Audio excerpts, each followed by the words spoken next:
Hi, everybody. It's Keith back here. Welcome to my continuing series on world government UFO disclosure. Today's installment comes to you courtesy of Japan and the Japan's culture and government activities in terms of evolution of the unidentified aerial phenomenon.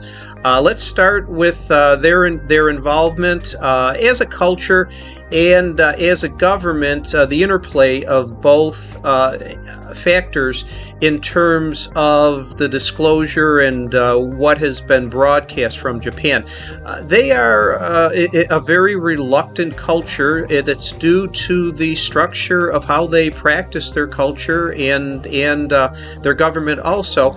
They do have a rich history, but in the supernatural, but there's not maybe the quantity of UAP disclosure, documentation, activities, and reports that compared you may find in other countries. So let me take a dive into the history and evolution of the UAP phenomenon in Japan, and then we'll get into more current times with government disclosure and current involvement in groups and activities stationed in Japan to do with reporting of UAP UFO activity. So Japan's culture, their mythology in the supernatural begins in and around 660 BC. When the spiritual creator goddess, sun goddess Amaterasu, gave birth to the first Japanese emperor, Emperor Jimmu. And all of the stories in relation to Japan and the creation and development of their notion, their culture, which is indicated through the flag that they still use today, the flag rising sun, or known more today as Land of the Midnight Sun, which means that the structure of their flag, the provenance and origin of this goes back to the creation sun goddess Amaterasu and its first emperor Jimmu. So they were known to have come down from the heavens and practiced their, shall I say, authority, leadership, and education to the indigenous people back then. So very rich mythological history noted in the early times. So fast forward popular events and happenings to do with the UAP phenomenon. In the 9th century, we have come across the tale of the bamboo cutter, in which Shining Princess Kaguya Hime came down from the heavens and spent some time educating, teaching, and showing the indigenous ancestors basically how to live more productive, enriched, and culturally meaningful lives. So Kaguya Hime did spend some time with the indigenous, but then did announce that she was going to be having to go back to the heavens, to the dismay and the not encouragement, but the indigenous wanting very much and trying very hard to keep her there, but she had said no, that she must return to the heavens and that someday she would return, but that day just hasn't happened yet. So others very meaningful historical aspects and events to do with the Japan UAP phenomenon.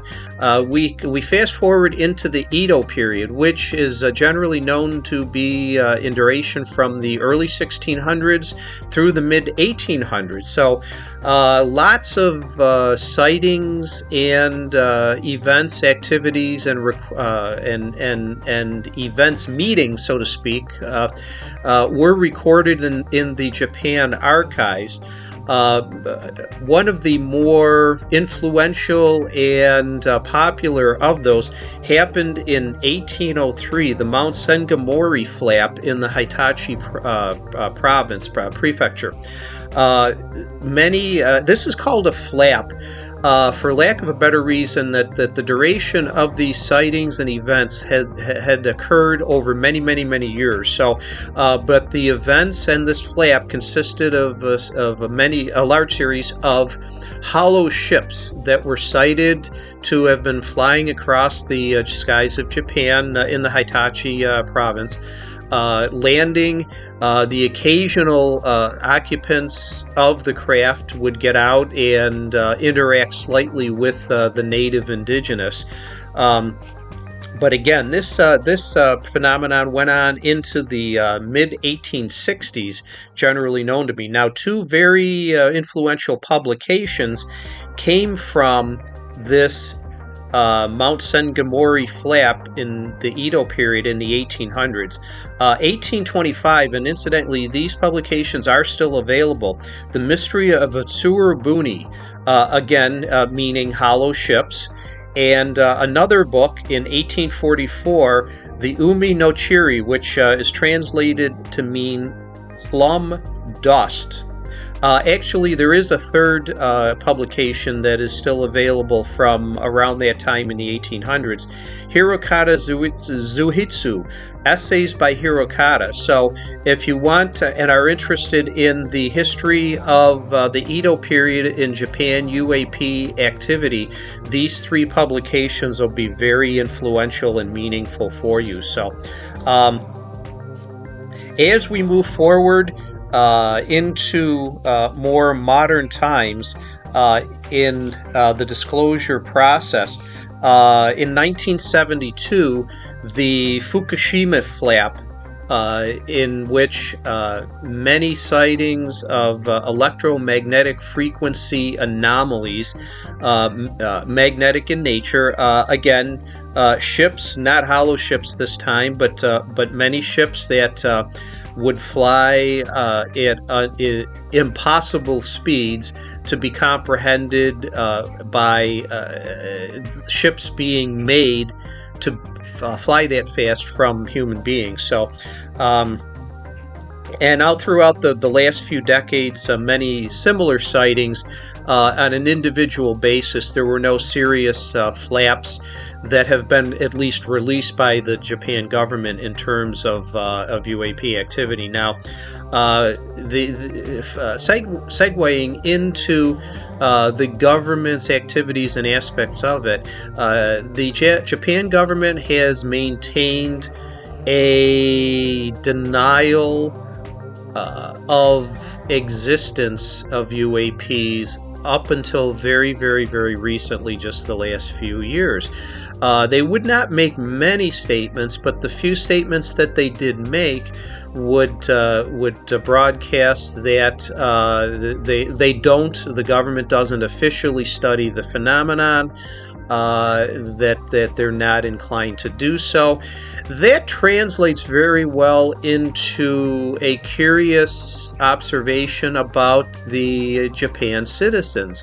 In polls and surveys that have been taken throughout the years, amongst answering the questions, do you feel that humankind is not alone, that there are intelligent beings elsewhere in the universe?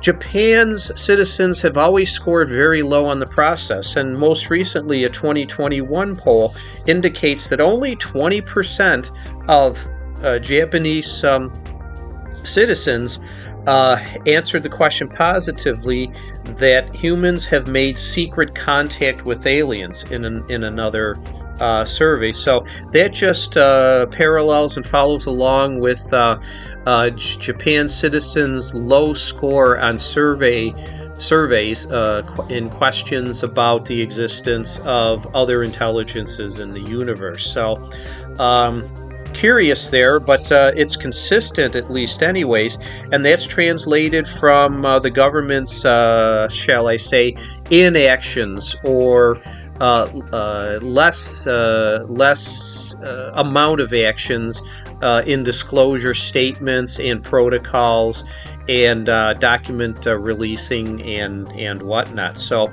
Let's take a quick look here at the parts of the Japanese government that have been involved in its history over the UAP phenomenon. So it consists basically, it's a very short list and less bureaucratic compared to some other government entries that you will have already listened to and will learn about in coming up in the other installments of my series. So very much participation comes from the Japanese Self-Defense Forces, and that's just a catch-all government military entity that does comprise activity of the Japanese Air Force and Navy, but it's listed under the title of Self-Defense Forces that becomes the meaningful disclosure authority in terms of reporting and whatnot. Also, too, Japan has a House of Counselors, which has been influential, especially recently, in terms of statement disclosure and whatnot. The Defense Ministry, and also, too, the Prime Minister themselves, in terms of, again, broadcasting statements and whatnot. So in the recent history of Japan government disclosure, we start roughly in 2005. There's been before that whatever few statements had been disclosed by Japanese government officials of whatever department.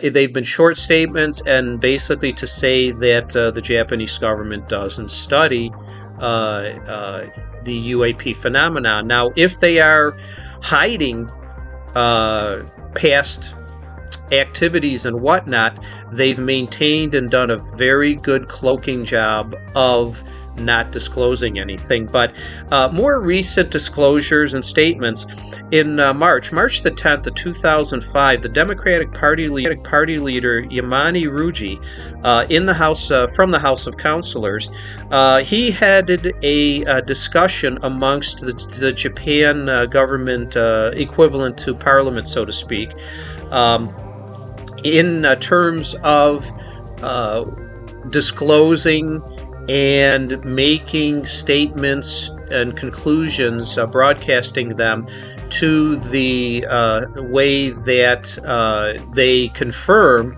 a study, or that they are now interested in the UFO UAP phenomenon.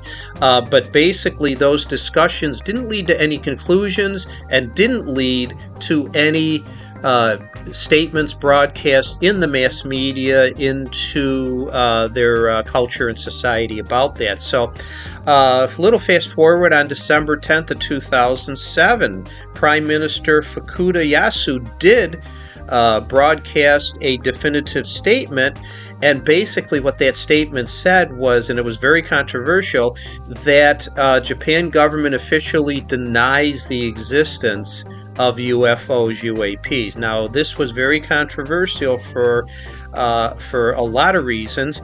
There was an awful lot of people within the Japanese government bureaucracy, specifically Defense Minister Ishibe Shigeru, and the First Lady herself, Haruyama Miyuki, who had, right after this December 2007 statement, came out and disclosed that she had been a multiple abductee.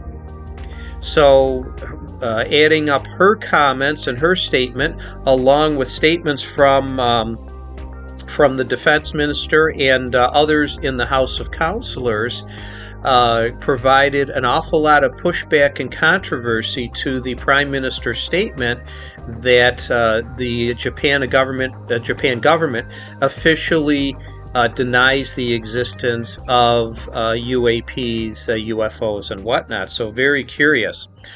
Further forward, in February of 2018, another statement by the House Representative Osaka Seilei indicated that the government, and backed up earlier statements, that they still didn't recognize the existence of UFOs, UAPs.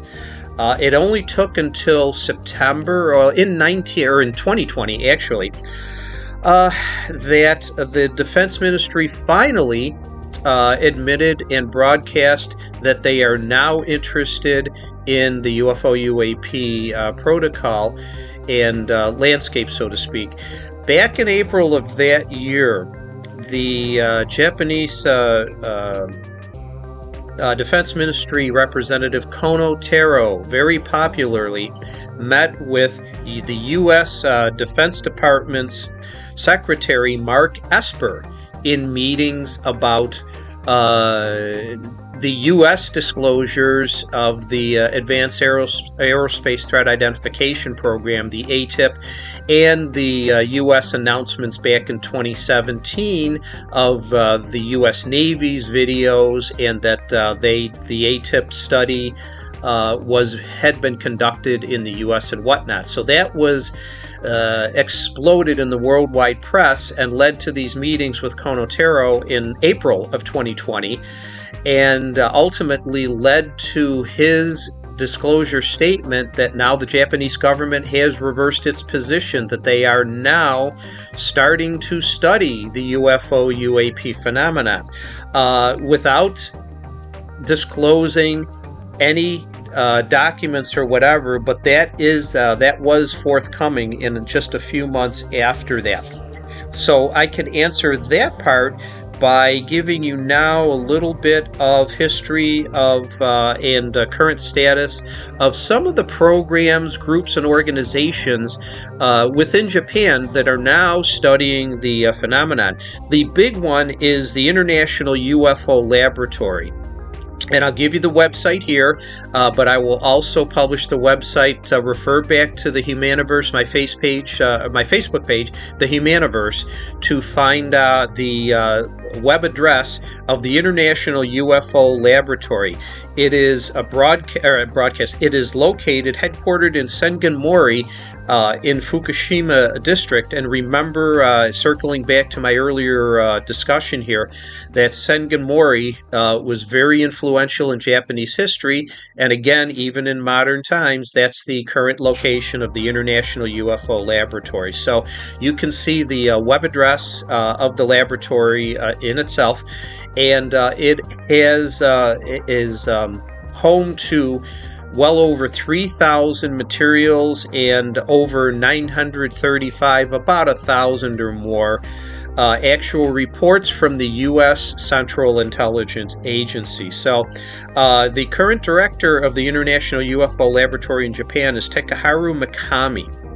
So again, you'll want to tap in if you're interested in Japan disclosure documentation and UFO UAP reporting history.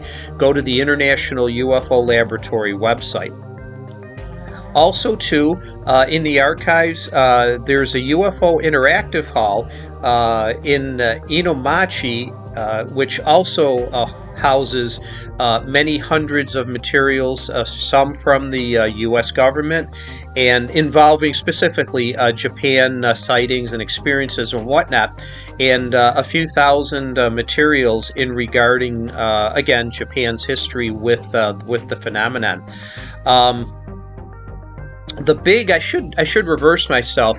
The provenance of the disclosure history. One other very big date in Japan government disclosure history did come in July of 1996, where the Japan government funded a $48 million program in Cosmo Isle Hakui, in the Noto Peninsula, Honshu Prefecture.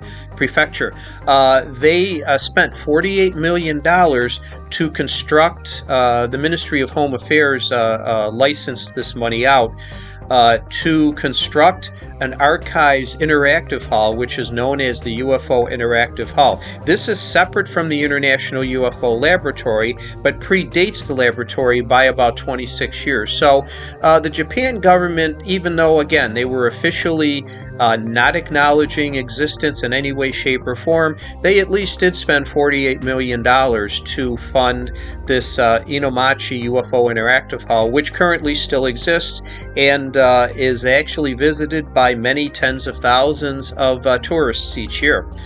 Also, too, U.S. citizen Peter Whitley moved to Japan about 20 years ago. He then created, developed, and is still currently involved in Nagoya, Japan, with the MUFON, Mutual UFO Network organization. He has been longtime Japan's MUFON researcher and state director, so to speak, as MUFON calls them.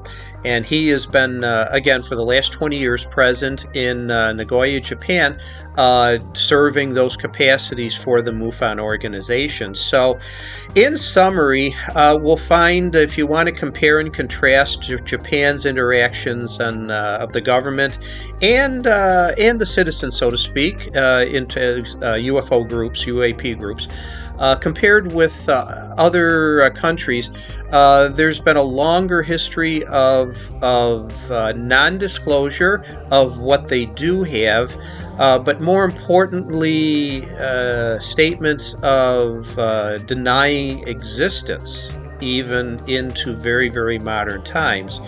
But as you've just seen, as I've explained, with influence, especially it seems very much from the U.S. government and U.S. affairs, that Japan has become more of a global player and citizen and member of involvement in the UFO UAP activity. So it remains to be seen what in the future Japan's government may be willing to, may have contained in their archives and willing to disclose to the world effort to bring this UFO UAP ETI phenomenon more into the forefront and more past the point of asking the questions, do they exist, and more into future relationships and acknowledgments that in fact these phenomenon do exist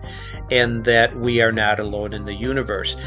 Thanks for listening to this installment, and like I said, you can refer back to my Facebook page, The Humaniverse, to get the web address of the International UFO Laboratory in Japan. With that, I'd like to sign off and say thanks for being an interested listener here, and I look forward to talking with you about upcoming future my series installments on other world UFO government disclosures. Thanks and have a good one, and we'll see you again real soon.